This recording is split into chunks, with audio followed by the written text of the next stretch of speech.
Siyempre, naka-install din dito ang Sony 360 camera, kaya kitang-kita mo ang paligid ng sasakyan even at night. Sobrang helpful lalo na sa parking at tight spaces.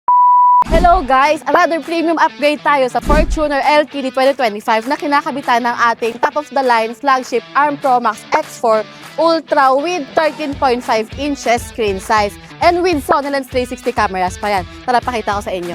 Ito ang Toyota Fortuner 2025 LTD. At in-upgrade na natin ito sa Sabs Auto's flagship ARM Pro Max X4 Ultrasonic 360 Android head unit. Isa sa pinaka-astig na feature nito ay ang 13.5-inch screen display na may 2K screen resolution, kaya sobrang linaw at premium ng itsura sa loob ng sasakyan.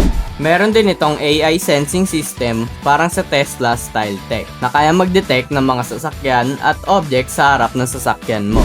Siyempre, naka-install din dito ang Sony 360 camera, kaya kitang-kita mo ang paligid ng sasakyan even at night. Sobrang helpful lalo na sa parking at tight spaces. Google certified din ang system nito, kaya may access ka sa Google Play Store. Pwede ka mag-download ng apps tulad ng Netflix, Waze, at Spotify habang nasa biyahe. Meron din itong built-in equalizer para kahit stock lang ang speaker mo, mas lalong gaganda ang sound quality. At split screen feature para sabay mong magamit ang dalawang apps sa isang screen. At good news, pwede ito for almost all car models. Kaya kung gusto mo rin ng ganitong upgrade sa sasakyan mo, message mo lang kami dito sa Sabs Auto. Dahil dito sa Sabs Auto, we make your car smart.